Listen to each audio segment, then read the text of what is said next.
bihi nasta'in wa ala umuri dunya waddin. Wassalatu wassalamu ala asrofil mursalin wa ala alihi wa sahbihi ajma'in. Amma ba'd. Selamat pagi, salam sejahtera untuk kita semua. Yang terhormat Ibu Trimanah Esos MSI selaku Dekan Fakultas Ilmu Komunikasi.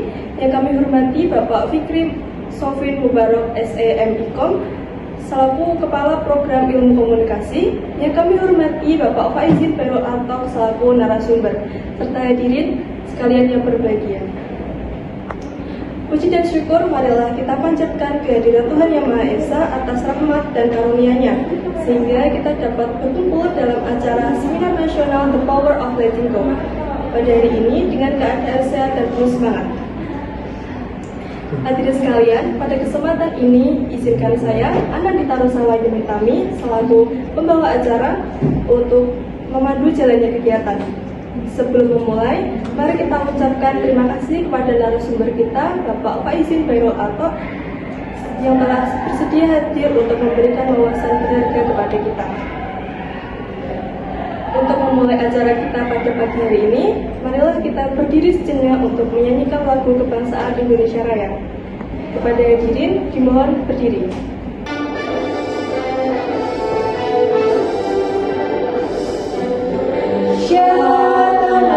Airku tanah tumpah darahku, di sanalah aku berdiri jadi pandu ibuku. Indonesia kebangsaanku. Terima kasih. Hadirin dipersilakan duduk kembali. Memulai rangkaian acara pada pagi hari ini, marilah kita sejenak menundukkan kepala dan memohon doa agar acara ini dapat berjalan lancar serta membawa manfaat bagi kita semua. Doa ini akan kita panjatkan dalam hati sesuai dengan kepercayaan dan keyakinan masing-masing. Hadirin sekalian, untuk memandu jalannya diskusi dan penyampaian materi pada pagi hari ini, izinkan saya memperkenalkan moderator kita pada pagi hari ini, yaitu Saudari Lika. Beliau adalah CEO Pemuda Group yang telah banyak sekali memperoleh prestasi dan mengharumkan nama Indonesia di tingkat universal. Kepada Saudari Lika, tempat dan waktu kami persilahkan. Terima kasih.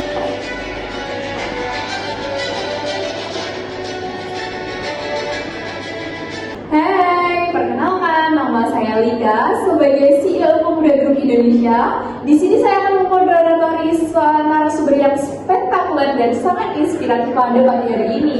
Beliau ini bernama Faizin Perul Antok selaku CEO dari Genre Indonesia. Wah, kita udah gak sabar banget nih bagaimana beliau mengangkat kisah inspirasinya untuk kita semua. Langsung saja kita sambut ini dia, Bapak CEO Faizin Perul Antok.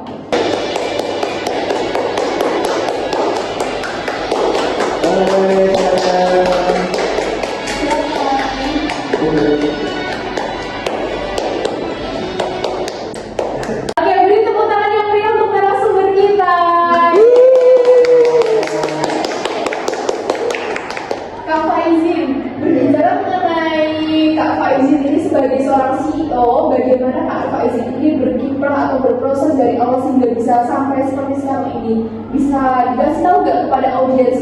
Karena tuh audiens dari tadi udah penasaran banget gimana sih kisah sukses dibalik CEO-nya Pak Faizin ini? Terima kasih atas kesempatannya. Terima kasih juga kepada seluruh panitia yang telah berhasil menyelenggarakan seminar nasional ini dan juga seluruh peserta yang ada di sini ya. Terutama yang ada di depan-depan sini, ini semangat banget nih. Ya. Tepuk tangan dulu dong. Terima kasih sama Mbak Lika sebagai moderator yang mau memoderatori seminar nasional ini. Oke, tadi pertanyaannya sangat bagus sekali, kisah inspiratif ya seperti itu. Awal-awal merangkap bisa menjadi CEO Duta Genre Indonesia itu menurut saya adalah suatu kehormatan bagi saya, suatu kebanggaan juga ya Pak. Saya sampai ada berada di sini itu tidak mudah atau banyak perjalanan lika-liku perjalanan dan dinamika yang memang harus dilewati seperti itu. Ada ada saya jatuh bangun dan bangkit lagi itu hal yang biasa gitu. Sebagai memang kita memang harus mempunyai mentalitas pertama memang harus mempunyai mentalitas, dan yang kedua memang benar-benar kita mempunyai integritas yang tinggi. Dan saya memang ini kan berangkat dari desa, saya juga ekonomi ya nggak terlalu banyak banget standar aja gitu. Tetapi kok saya kok bisa ada di puncak ini, ya memang itu membutuhkan energi yang sangat banyak banget. Energinya itu tentang ya pemikiran, tentang semua ide-ide yang memang saya gagas dari awal seperti itu. Pertama itu kita jujur aja sih kan, jujur dalam perkuliahan, dalam apa, dalam semua lingkup, dalam semua lini kita harus jujur gitu.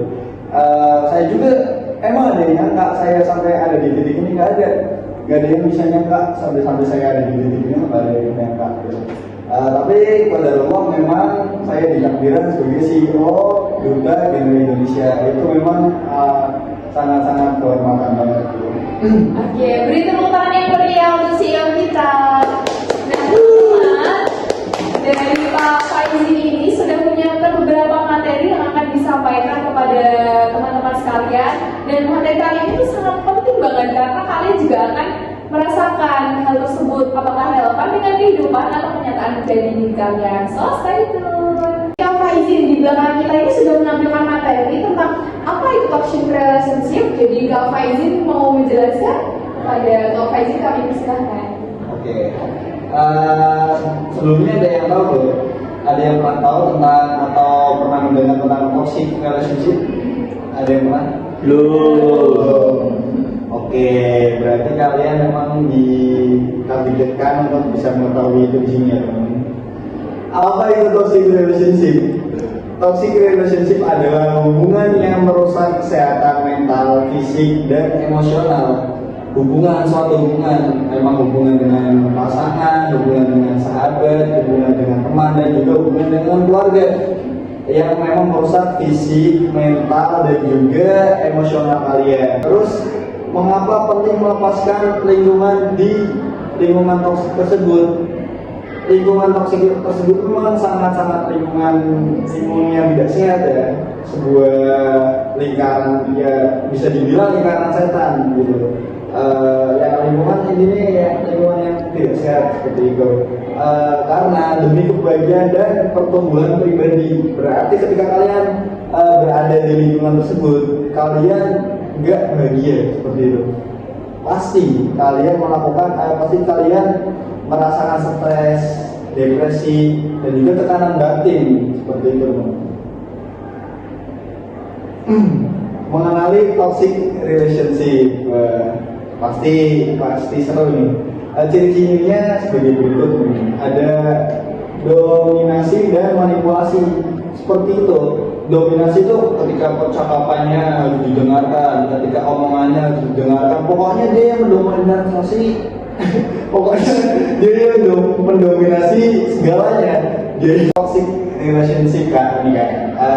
Sebagai berikut ada ciri-cirinya. Ciri-cirinya itu seperti dominasi dan manipulasi. Mereka saling mendominasi percakapan, saling mendominasi perilakunya lah. Seperti itu. Dan manipulasi, dia suka memanipulasi oleh segala apanya gitu.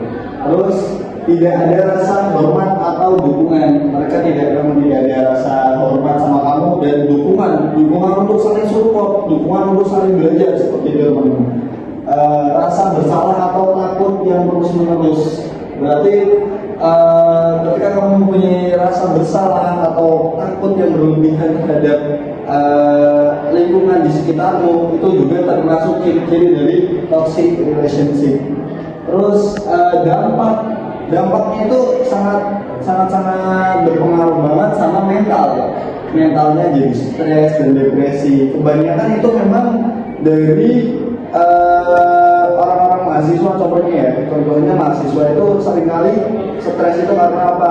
Karena lingkungan toxic relation tersebut seperti itu. Kedua, fisik itu tidak tentang luka-luka, ya juga tentang sakit kepala, gangguan tidur, juga termasuk gangguan fisik.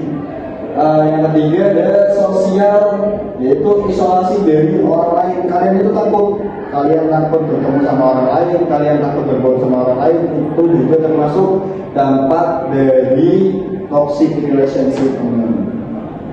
Terus mengapa sulit melepaskan? Kenapa kalian kok sulit melepaskan pergaulan tersebut?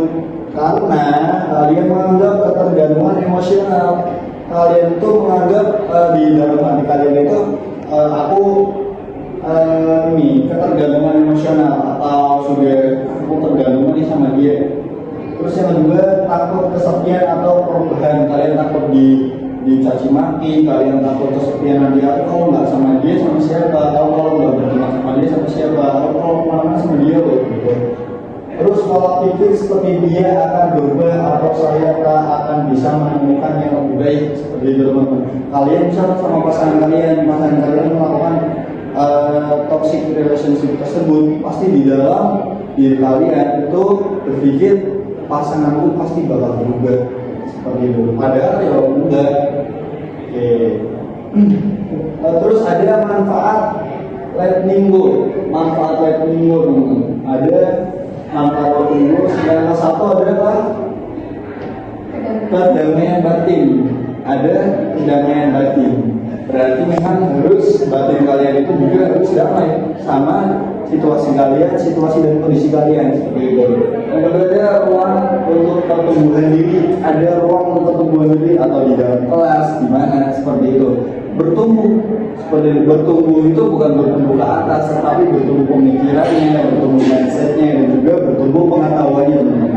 Yang ketiga hubungan yang lebih sehat, hubungan yang lebih sehat sama sahabat kalian, teman-teman kawan kalian, teman-teman kelas atau teman-teman yang ada di pekerjaan dan juga pasangan dan juga keluarga. Yang keempat, mental dan fisik yang lebih stabil. Kalian juga harus tetap menstabilkan fisik atau menstabilkan memang jam tidur kurang, ya memang harus distabilkan fisik. Mentalnya juga harus kontrol, harus bisa kontrol mental. Ada strategi juga untuk letting go itu seperti nomor satu, kenali dan terima, akui bahwa hubungan itu tidak sehat. Memang kalian juga harus mengetahui atau mengakui bahwa hubungan tersebut memang tidak sehat. Seperti itu ya Mas ya. Belajar mengatakan tidak. Seperti itu. Ketika kalian diajak untuk yang memang hal itu tidak disukai kalian atau memang hal itu tidak selaras dengan pemikiran dan mindset kalian, berani aja bilang tidak Mas, saya tidak mau, tidak Mbak, saya tidak mau, atau tidak Kak, saya tidak mau. Bangun kepercayaan diri teman-teman juga harus bangun percaya diri. Fokus pengetahuan kalian atau potensi diri kalian sekarang ada di mana, ya fokusin aja di situ. Lama-lama kalian juga pasti bakal meningkat kepercayaan diri kalian karena kalian menganggap aku punya potensi, aku punya ini, aku pasti percaya seperti itu. Dan keempat, dukungan sosial. Kalian juga jangan menang-menang kalian independen atau apa, kalian bisa sendiri, kalian mandiri seperti itu kan. Tetapi ketika ada persoalan kalian juga harus bisa cerita. Kalian juga harus bisa cerita sama teman-teman dekat kalian, keluarga atau terapis-terapis yang ada di sekitar. Tantangannya itu pasti kesepian, pasti kesepian, terus tekanan lingkungan juga. Pasti kalian juga sering diomongin atau sering diobrolin di belakang. Solusinya apa? Gabung komunitas, fokus pada hobi, cari dukungan.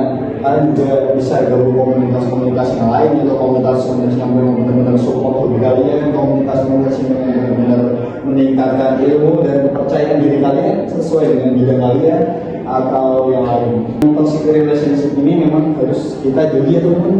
Memang kita harus jauhi. Memang itu juga merusak kesehatan kita, kesehatan mental, kesehatan fisik dan juga kesehatan emosional juga seperti itu. Oke, terima kasih. Beri tepuk tangan yang meriah untuk narasumber kita pada pagi hari ini. Selanjutnya bagi audiens yang ingin bertanya, karena dari tadi sudah sepertinya tidak sabar ingin menanyakan sesuatu atau berdialog dengan narasumber kita ini. Silakan angkat tangan dan menunjukkan nama dan institusi dari mana. Oke, kakak yang berjilbab hitam, silakan. Sebelumnya terima kasih atas kesempatannya. Izinkan perkenalkan diri, nama saya Nilatul Iman dari institusi Fakultas Ilmu Komunikasi Unisula. Nah, sebelumnya saya sangat tertarik dengan pembahasan yang Anda sampaikan tentang pengalaman dan sangat relevan dengan pengalaman yang pernah saya alami. Nah, izinkan saya menceritakan sedikit tentang kisah kedua teman dekat saya. Nah, di mana dia itu pertama kali bersahabat itu ketika semester 1. Dia sangat mempunyai hubungan yang sangat baik dan saling mendukung dalam banyak hal. Tapi pada semester 3, salah satu dari mereka itu melakukan sesuatu yang sangat mengecewakan. Nah, dari dia itu mengambil uang sahabatnya sendiri dan sangat membuat traumatis dari teman saya satu itu. Nah, dari kejadian itu sangat membuat rusak hubungan mereka.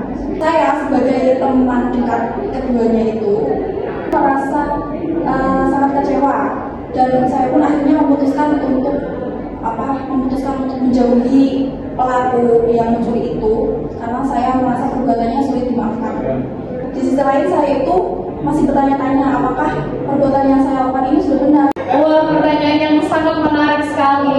Kak Faizin, jadi itu tadi dari pertanyaan dari Kak Anila menanyakan apakah sikap yang diambil Kak Anila ini terhadap peristiwa yang menimpa temannya ini apakah sudah benar, karena Kak Anila ini ikut menjauhi si pelaku padahal Kak Anila ini bukan korban secara langsung gitu. Bagaimana menurut Kak Faizin? Sebelumnya terima kasih untuk Iqbal.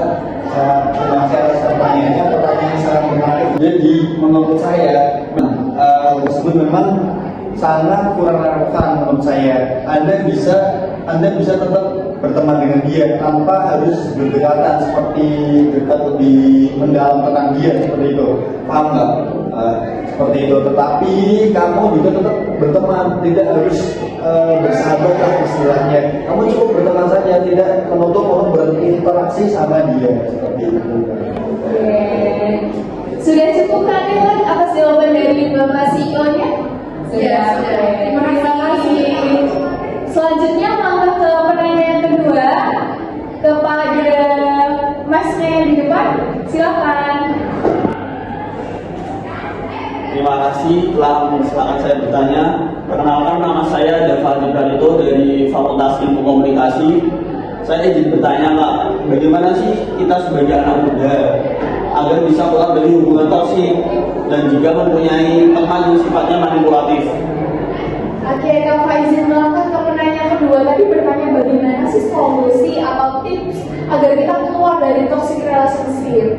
Silakan Kak Faizin ya. Oke, begini ya Kak. Itu ketika kita memang harus nomor satu mempunyai kepercayaan diri yang kuat, memang kita harus mempunyai kepercayaan diri nomor satu. Yang kedua, memang ada solusi-solusi lain seperti gabung komunitas, memang benar-benar komunitas yang menunjang hobi kita atau komunitas yang menunjang wawasan kita, dan itu juga selaras sama pemikiran kita juga komunitas tersebut. Hobi kamu apa? Kok difokusin aja. Terus yang kedua, terus ada juga cari dukungan dari memang orang-orang yang benar-benar kamu pilih itu memang benar-benar suportif seperti keluarga dan seperti lain-lainnya. Oke, kesimpulan dari materi pagi hari ini adalah bagaimana toxic relationship itu tidak sehat untuk diri kita dan lingkungan yang sekitar. Temukan lingkungan yang mendukung, teman yang suportif, dan hal-hal baik untuk diri kita. Saya Marat Solihah dan Bapak CEO pamit undur diri. Wassalamualaikum warahmatullahi wabarakatuh. Sebelum kami pamit, mari kita bersuah foto bersama untuk mengabadikan momen yang spesial pada pagi hari ini. Ayo, foto yuk. Oke.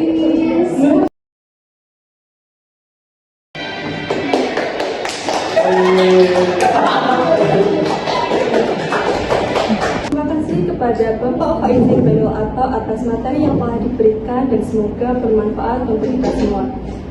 Hadirin yang berbahagia, demikian rangkaian acara Seminar Nasional The Power of Letting Go pada hari ini. Kami mengucapkan terima kasih atas partisipasi dan perhatian saudara-saudari sekalian. Semoga apa yang kita dapatkan hari ini bermanfaat bagi kita semua. Akhir kata, saya Anandita Rosawa Yunitami. Mohon maaf jika ada kesalahan selama memandu acara. Sampai jumpa di kesempatan berikutnya. Selamat siang dan terima kasih. Assalamualaikum warahmatullahi wabarakatuh.